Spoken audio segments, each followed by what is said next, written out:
Hey Idle Hero fans, welcome back to another Fresh Account Series video, although we should probably stop calling it Fresh Account Series because it's really the only account we're playing right now on the channel. And man, there is a lot of content right now because it is the Summons event and we are just getting so many scrolls and so many orbs that just every day there's new stuff to open up. Today we've got even more scrolls. We've got 2,000 gems, so we can do 10 there, we can do another 5 from the scrolls, so that'll be 15. We've got some more profit orbs to pimp out our team, try and get some more 5 stars. We just got our Bloodblade yesterday. Hopefully we can upgrade him some more. And then we'll jump into the campaign. We'll jump into the tower. Unfortunately, the Brave Trial is closed today. Yesterday we got to stage 10 in the Brave Trial, so we're going to try to beat stage 10 probably tomorrow or the day after when it opens up again. We can see if we can employ some little strategies to get even further in the Brave Trial. But first today we're going to jump into some summons, see if we can upgrade our team even more. In the summons event we've got a pretty good chance of getting 5 stars. I think it's double the regular summon rate, so we're going to do the 15 here and hopefully we might pull something. I've cleared it out so we won't get blocked. Let's see what we get. Alright, just 3 stars and the 4-star Immolatus, who is just a chump. This guy is garbage, do not use him. But nothing from there, and now we just have the other 5 scrolls here. I should really dish out some cash to get the VIP 3 here so we can get another 5-star. Actually, if you watched an ad, thank you very much, helping me get some money to try and afford the extra VIP. Oh! Woo! Woo! Oh man! Right off the back of getting Bloodblade yesterday, we get the very new hero, Corpsedemon. Man, are we lucky! Oh my, he's a warrior. He is... Oh, I was going to say he's a beast, but I don't even know how good this guy is. We're going to be putting him straight into our team. Let's see what he has. Fury of Iciness. Deals 112% of attack damage against frontline enemies and has a 28% chance to freeze them for 2 rounds. Healing self for 300% of attack. Cannot be dodged. Alright, so that's hitting the front line, which is not as good, but a 28% chance for freeze for 2 rounds is really solid. Taking out a couple of guys there could be really strong, and a bit of self-healing is good. Realm of Frost, when taking damage by the non-warrior target, has 10% chance to freeze the target for 2 rounds. When taking damage by a warrior target, has 20% chance to freeze target for 2 rounds. So I think that means if he's getting hit by somebody who's not a warrior, 10% chance to freeze them up, which is pretty good, but 20% chance to freeze a warrior. So we're going to put him probably in the first slot then, I'm guessing, so he's going to get hit and hopefully freeze up their team. I think 10 and 20%, so you're probably going to freeze one of their team on average each sort of round, so that's really pretty solid. Winter is coming. Passive skill, increase attack by 10%, increase HP by 20%, and increase armor by 15%, frost immune. Alright, so he's just going to be a little more tanky and do a little bit more damage. That's just like a buff up overall. There isn't really sort of much there considering it's both offense with attack and defense with HP and armor. So that's just pretty solid. Absolute 0, while below 50% health, heals self for 240% HP for 3 rounds continuously. Can only trigger once. So that's probably, I'm going to guess that's like at the end of the round. That'll go off, so if he's below 50% health at the end of the round, it'll go up. I guess can only trigger once, meaning 1 time in the entire battle you'll get those 3 rounds. But that's based off attack, so his heals are all based off attack. So we want to put some attack on him. Oh man, is that it? That was the last one as well. Oh, big plays, guys. So now we got a seriously good warrior up front. And we got Bloodblade as well. Beat the challenge, so that's going to be some more gems. Woo! Okay. And because it's in the event, we're going to pick up these little summoning fragment for the artifacts, which gets you an orange artifact, which is pretty good.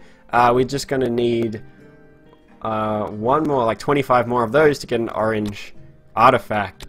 So that would mean, I'm guessing, that on this event, if we can pick up a Kamath or another Corpsedemon, which would be crazy. There's only 60 hours left, so pretty unlikely. But that would mean we would get enough for an orange artifact, which would be insane.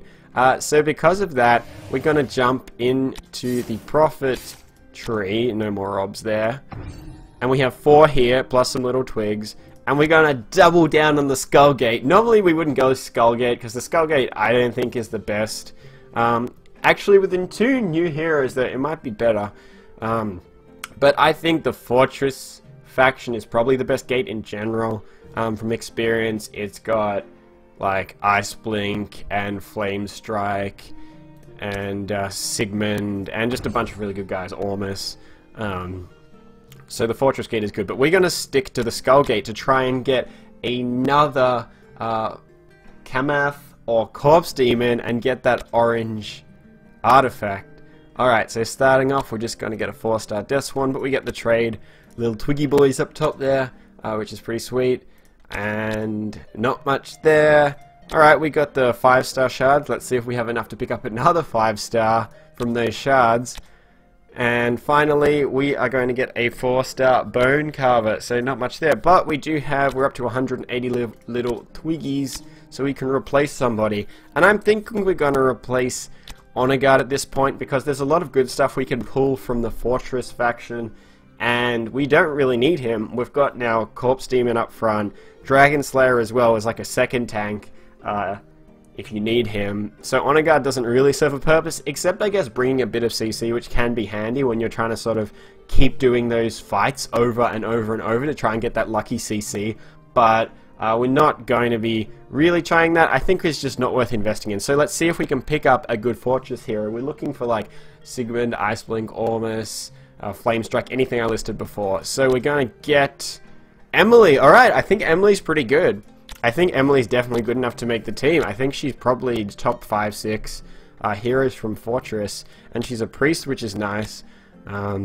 She has sort of the ability to speed everybody up, which is pretty unique. So that's quite cool. I think she'll go straight into the team. And man, our team is shaping up pretty freaking nicely right now. This is super exciting. And before I forget, let's jump in here and get our last 5-star of the episode. See what it is. It's going to be Bleaker, who's alright. He's got some nice stuns, but he's a bit slow. He's a bit weak, so he's not going to make it into the team, unfortunately. But let's grab our challenge. Alright, 300 little Twiggies. Okay. Maybe we are going to keep going. Let's work out who we want to trade out. Because right now the team is going to be Corpsedemon and Dragon Slayer, followed by Melassa, Mickey, Emily, and Bloodblade. I think. Maybe, I'm not sure about Lutz versus Mickey and Melassa, who's sort of the best there. Well, this is a tough one. I might actually not do it this episode. Let me know in the comment section down below, guys, who you think we should sort of re-roll and try and get. We could re-roll Bleaker, I guess, and try and get one of those Fortress heroes we were just talking about. But that being said, we've already upgraded these guys up to like 60 and 80.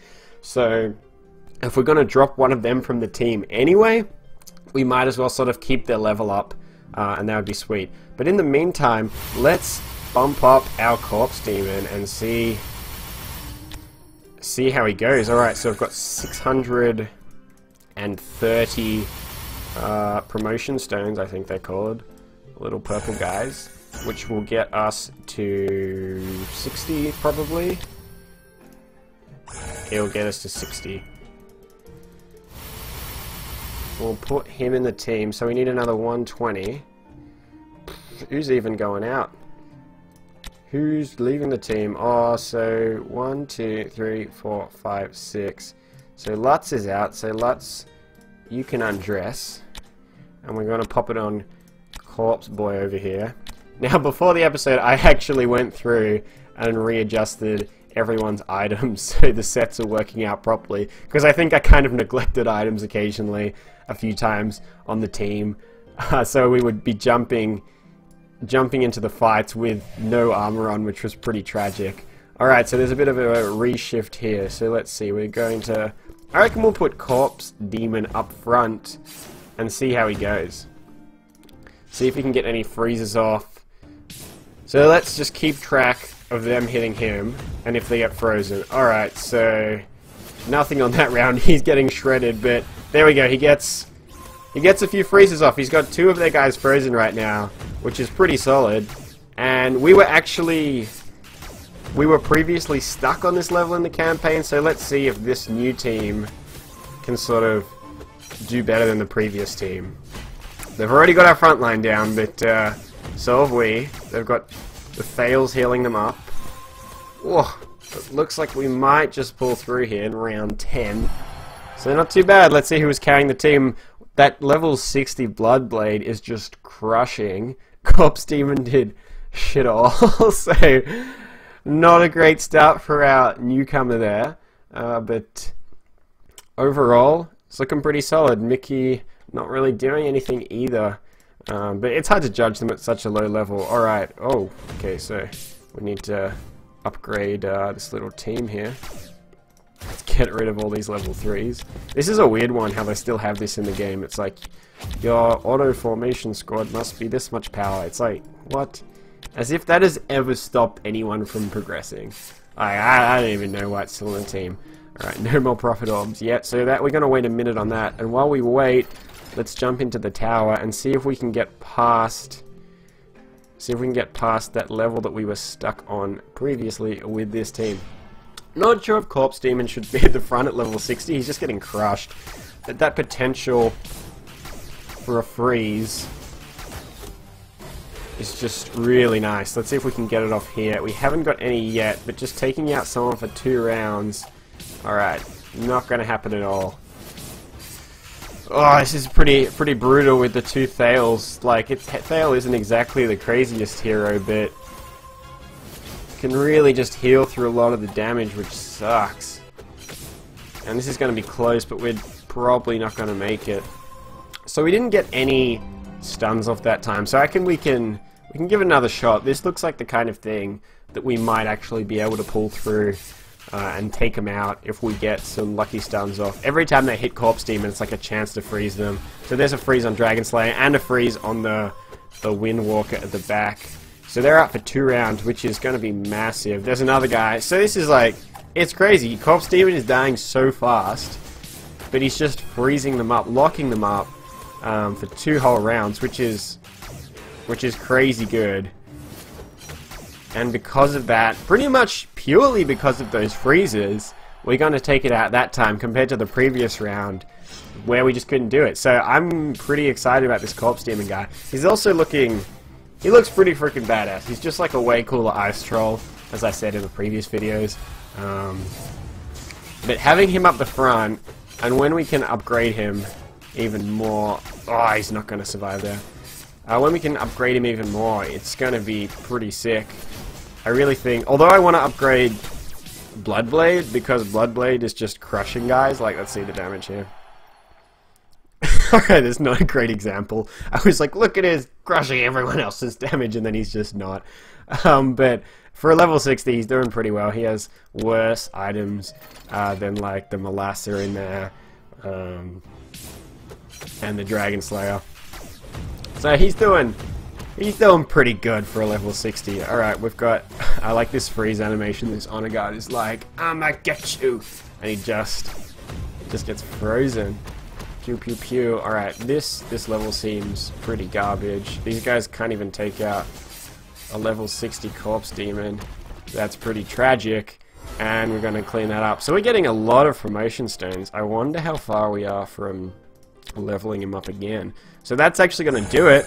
Up to 80 he can go. He's not going to get this until tier 5, so we're going to have to hold off there. But now he's up at 80, he should be able to soak up way more damage, hopefully. Maybe another couple rounds, because he there was dying probably in like the 3rd round, like the 3rd rotation of everybody, so hopefully now hanging a bit longer. Get some more freezes off. Unfortunately, only hitting the front line is a giant hindrance, and is sort of his CC is much worse than say Ice Blink or Demon Hunter, who's hitting the entire team. But that being said, I think it's kind of made up for in his passive. Like, just being this meathead at the front, everyone's swinging at him, and they're kind of incidentally just CCing themselves, which is pretty crazy. Also, it CCs them like in the swing. Is this like is that going to be every time he freezes them? Because that is hilarious. It's like when they go for the swing, it's like denied. I wonder if it does the damage as well, because like if they swing and get frozen, does the damage sort of continue through and actually do it, or do they get frozen and then take the damage? Sorry, they get frozen and don't do the damage. So I kind of want to pay attention to see if I can somehow visually see that, although it's going to be quite difficult. Let me know in the comments if you've been able to work it out, or if you can work it out, because that could actually be a turning point. I think there it looked like this rogue at the top, he's like, damn it! I think it looked like he took the damage and then froze them after that. So that's pretty important. That's probably going to sort of turn some fights at some point. And man, we're just rolling now. Like normally I only do a sort of a couple of rounds of the tower or of the campaign or something, but this is just like, it's super cool trying out this new guy, and I don't know, I feel like they've been released so recently, like not too many people can have them, and this is really rare. Like, you usually don't pick up the top heroes just on like a random roll right in the first week. So that's crazy lucky, honestly, and I'm super excited to just sort of show him off to you guys and see how he goes. Considering we were stuck like 15 levels down, and the only change has sort of been putting in that Corpsedemon and getting, I guess, getting Emily instead. But alright, this is not looking so good. They've got Gru up front, who's a solid tank. Actually, let's see if Bloodblade can pull through here. Oh, hang in there, mate. Some solid damage. This will be a close finish. A close finish! Woo! There we go. There we go. Another good one. Alright, let's jump back into the campaign, because I think we're up at 520, which is going to be the boss. The big boss of level 5. You guys are probably at like level freaking like 13 or 14 or something. Like way ahead. But here on the Zob's channel, we're stuck at level 5 right now. And I wonder, this doesn't seem particularly challenging yet. In fact, it seems quite incredibly easy. They're not even getting through the front line. They sort of demolished the back line with those Roys and Akashas, but that was about it. So we're done the Forgotten Ice Field, and we are on to Heidelberg. Yes, please. Gotta wait another couple minutes. Alright, so I think that'll do it for this video, guys. It sort of crept up there. It was a bit longer than I thought it would be, but we picked up Corpsedemon. Man, one day after rolling on Bloodblade, we pick up Corpsedemon. And just so you know, this is like the live server. There aren't any like private server shenanigans going on this account series, because I'm just like having a lot of fun here in this event where there's just so many summons, so many prophet orbs. There's just sort of all these 5 stars you're getting right at the start, which is really cool. So I hope it's just as entertaining for you guys as it is for me. We've now got our Corpsedemon, which we can upgrade hopefully more next episode and pick up Absolute Zero, get him healing up when he gets low in these fights and getting even further into this game. So thanks for watching the video, guys. If you got this far, drop a like on the video if you enjoyed it. But otherwise, stay tuned for the next one. Cheers, guys. Bye.